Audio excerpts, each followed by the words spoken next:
Hey yo, what's up? What's up? What's up? It's your big bro Danny Bays up in the tube, and let's get tuned in. Back with another one, man. When Mzansi get active, we get reactive. You know what I mean? So, yeah, I was recently scrolling through the TikToks, and I stumbled across a very interesting video, man. I saw a very wise gentleman.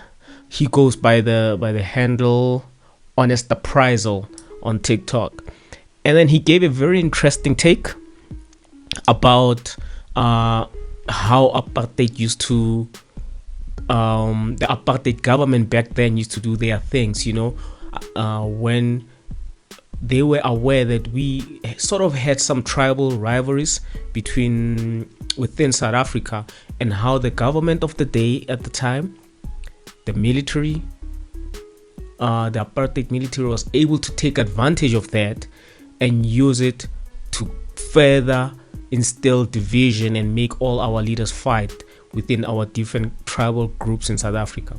And I thought this is a very interesting one, because this man was part of the regime, you know, through conscription, but as being part of the regime, he was able to see the intention of the government of the day, what they were trying to do in order to make us look like we are the bad people, whilst protecting the white people at the time, because the white people at the time were not aware of what the government is doing against the black people. And then they would perpetuate the stereotype amongst their white communities to say, look at those people, they can't even get along with each other, the blacks are barbaric, look at them fighting amongst each other. But that was the strategy that they used to try and divide us further. So yeah, I thought let's have a look at this, check what this man had to say about the matter, because I think it's very interesting, and he's coming from a person who was there, present during that time, active, and was able to witness it firsthand. Knowledgeable stuff. Let's check it out. Oh man, Knight, have I got a story for you? You look old enough to have served in the South African Army. I did, under conscription. But and if you look at the comment, it's responding to the comment that says every tribe had their own land because they were killing each other. Every tribe had their own land because they were killing each other. No. All tribes had their own land because of tribal association. So as a group, as we migrate and we move from one place to another, obviously moving as a group and being a tribe, it's very natural to live amongst the people that you associate with and your own community, which was natural. But the separation was also natural as well. The conflict also, because back then things were different. People were bound to fight, you know, fighting for land, cattle, and the means of living. Rivalries were just common back then. So let's listen further. I was posted to 121 Battalion in Matuba. That's a Zulu battalion, the cadre of about 30 white officers. And perhaps you don't know this, but black on black, tribe on tribe violence in South Africa was deliberately stoked, armed, and maintained by collusion between the South African government, the police, and the army. Very deliberately. To keep it was coerced by the South African government, the police, and the army, deliberately. So they were working together deliberately to coerce the separation between all the different tribes. Let's listen. White people out of the line of fire, and to perpetuate the myth that blacks couldn't get on with each other and needed the white man to keep peace in the country. So we took existing intertribal rivalries, vendettas, hatreds, misunderstandings, and we inflated them. So let me tell you a little story. So they took intertribal rivalries and they inflated them so that they could keep the white person safe, under the illusion that the government of the day is keeping the white person safe from the black people who had rivalries within their tribes, which was a false thing. Because yes, there was conflict that existed, but it wasn't in that magnitude. It was just minimal. It wasn't to a point where one tribe want to see the other tribes to become extinct. Only those instances arrived maybe in terms of Shaka, which is one of the outliers. But in general, a lot of the tribal chiefs didn't want to see the other chiefs or the other tribes extinct. This is the point that he's making.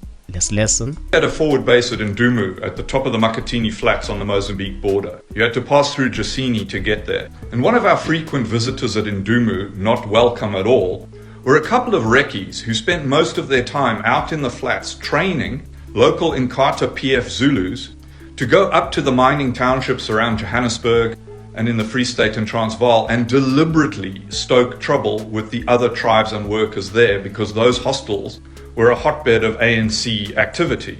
This tactic was... So I can speak in terms of my instance about Joburg, because I was based in Joburg at the time. I was born in the 80s, and before 1994 there had been a lot of stuff that I've seen and that I've witnessed.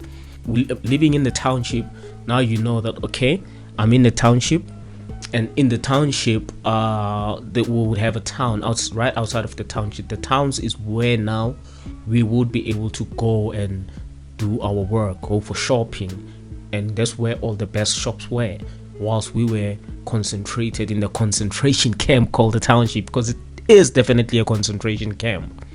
But now, right in the middle between the townships and the town, the CBDs, you would find train stations. Either the train station is in town or right at the outskirts of town, and closer to the train station, that's where the hostels will be located. I guarantee in every township there is a hostel closer to the train stations.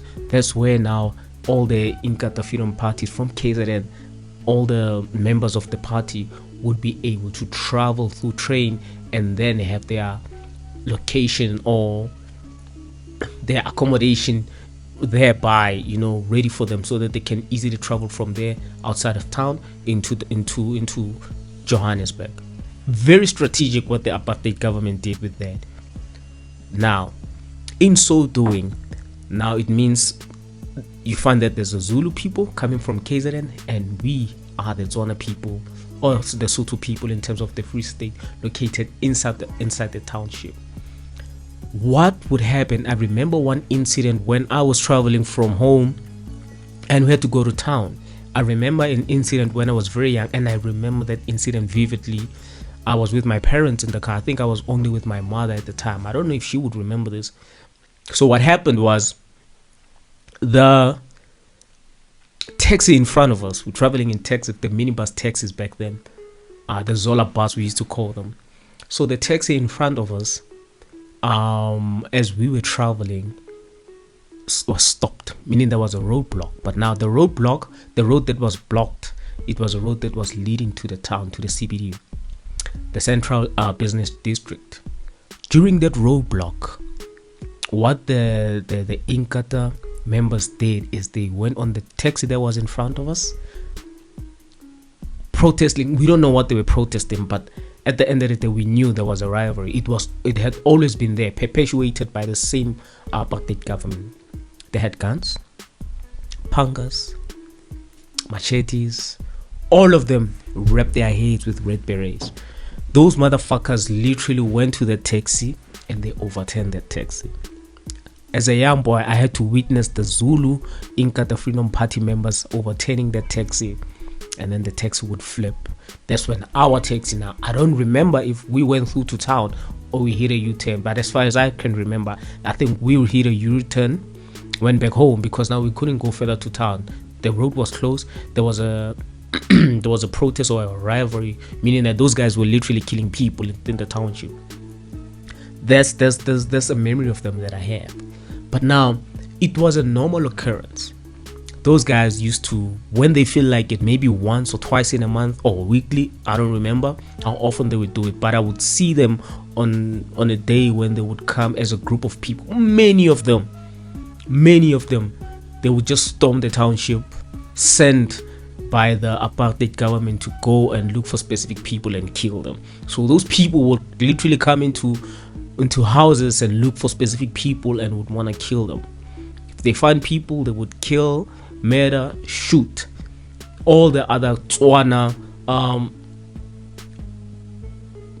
tribes, we were Tswana in our township, mainly Tswana people. All the people in the township knew that, hey, when the Zulus comes, we're gonna kill. So, and they used to kill us as well. So the protection that we had, it was from the MK members who were not deployed, obviously, who were not in exile, and the guys that were around who were underground activists of the ANC wasn't that active that much, I remember, but I remember there was the PAC members who were really active militarily in protecting us and making sure that we were safe. And those were the Inkatha Freedom Party. They hated the Tswanas, they wanted to kill us, but I understand why they would want to do that. That was the training that they received from the apartheid military regime to say, yo, we're going to give you arms, give you funds, give you weapons, and give you every single thing that you need to go and attack the other group of people. I've spoken to guys from Soweto that I used to go to school with. They told me, hey, it happened. Those people, man, they're very dangerous. In the East Rand Katlehong, it happened. I haven't heard a lot of stories about all the other areas, but the ones that I know about, the closest was Soweto and in the East Rand in Katlehong, with regards to what those guys were actually doing that side to cause tension within the different tribes, and the Zulus was the enemy. So our enemy was the Inkatha, the Zulu. Our next enemy was the cop, the police. That enemy was the soldier. You see anything of those, then you know that shit is about to go down. Obviously, the other enemy was the farmer, because the farmer was is the person who used to employ us black people, but under very extremely bad circumstances, because we used to get abused by the farmer. Thus the song, the chant, kill the Boer, kill the farmer. We knew that the Boer and the farmer was the enemy of the people, because they are the ones who used to perpetuate the division that used to occur. And then I remember another incident where now the police where the police force would knock at my door at home at night. The cops would knock at my door at night, and my mom, and I remember my mom saying to me, yo, as soon as these guys come in, just scream. If they ask if you have a father, say no, and just cry. Don't allow them to talk and say anything. The guys came knocking, because it was a regular occurrence that the cops would, come and knock at our door, at the doors on any other day. They came knocking. My dad went underneath the bed, and my dad was not even a member of any of these political association. He was just a regular guy in the hood. They came, knocked at the door, and I started crying. As a young boy, I was crying for real. They were asking, where's your father? Where's the father? Where's the father? Where's the man? My mom literally told them, hey, there's no man in this house. It's only me and my son. He's not here. He went away for work. I don't know when he's gonna come back. And that's how my dad had to survive that.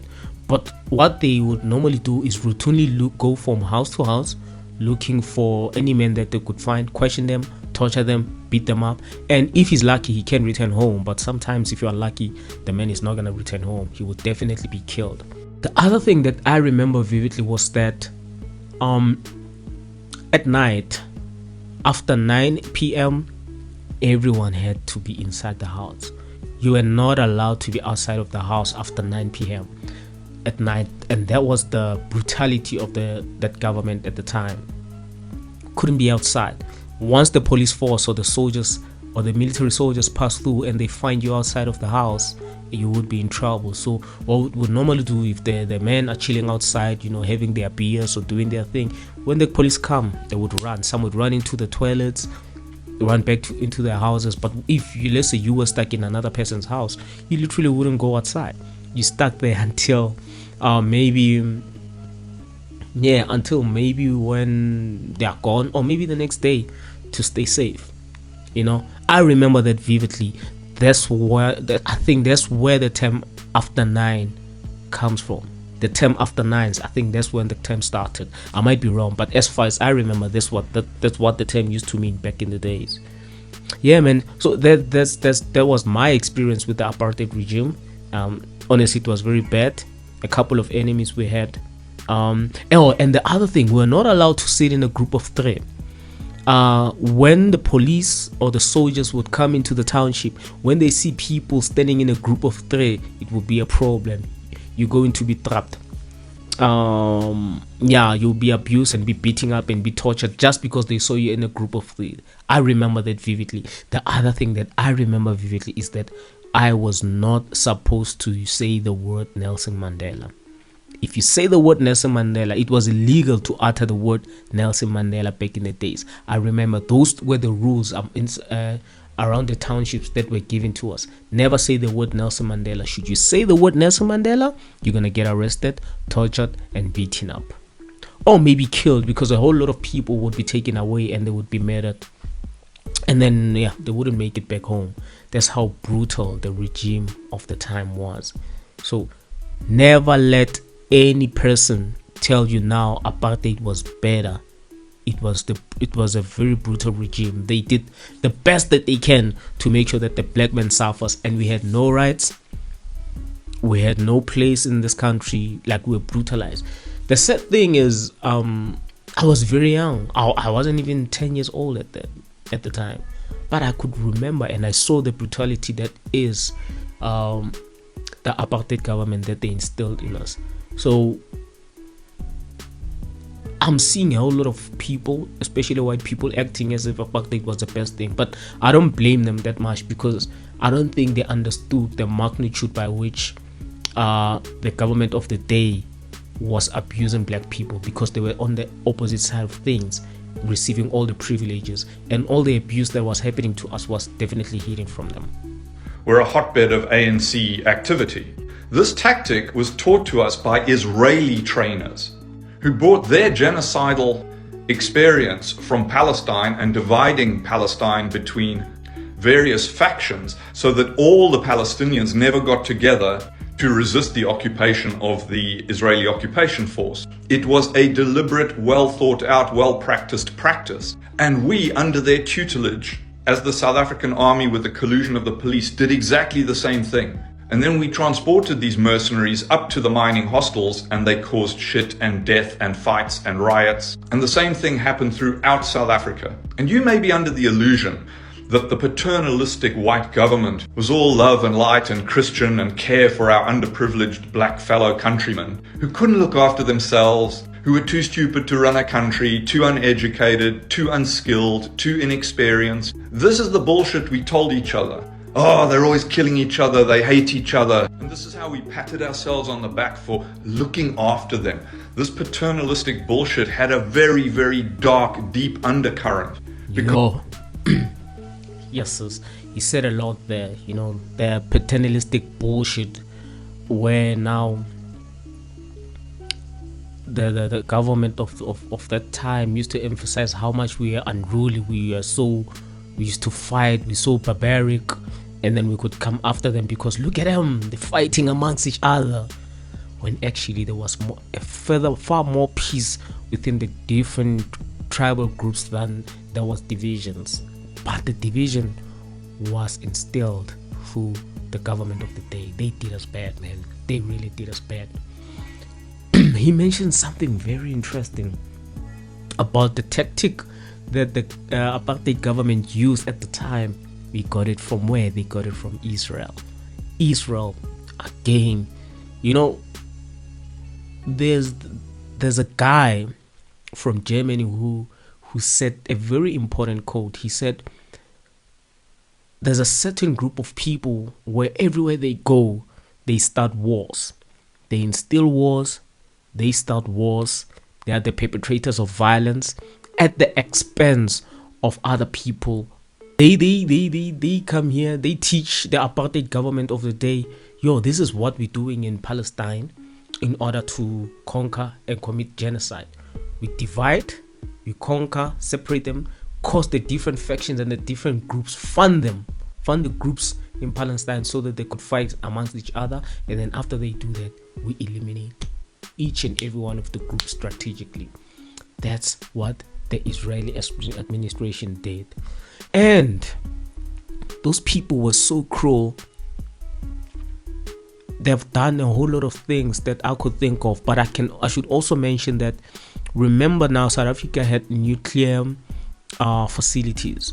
We had our own nuclear bomb. South Africa didn't just come out of the blue, get uranium, develop nuclear capabilities, and have nuclear scientists. All these nuclear scientists had to travel outside of the country, sent by the apartheid regime. And we must also remember that the nukes that South Africa had and the enrichment capabilities, they got it in collaboration with Israel. The same Israeli government is the people that went to America, they stole their nukes, and then took their nukes to Israel so that they could be able to have their own nuclear bomb. That was revealed recently on the JFK assassination file. But now, how come? Why was JFK assassinated? The reason JFK was assassinated is because he was going to uncover that Israel had stolen their nukes, and then because of that he had to be assassinated. They took him out. So the reason that JFK files was hidden for so much time was because the truth was there that the Israelis were responsible for his assassination, partially, not completely, but partially responsible, because he was going to reveal that the Israelis are developing nuclear capabilities with the nukes that were stolen in America. I can speak more about what the Israeli government is doing, atrocities that they're committing, but history can tell us a lot about the behaviors of these people and what they've been up to, the genocide, the apartheid that they've done to us as South Africans, especially the black South Africans. Also important is to be able to establish the difference between the Israeli administration and the Jews. It doesn't mean all the Jews were bad people, but it certainly does mean that most Israeli people are Jews. So we need to be careful about these people. Let's continue further and listen to this wise man. Whilst many of the populace believed that myth, underneath that we were detaining activists without trial, we were killing and torturing them. Just look at the Truth and Reconciliation hearings. You know this is true. So what the fuck are you doing in my comments with this nonsense? Because there's no way a man your age actually believes this. And he says, just look at the Truth and Reconciliation Commission.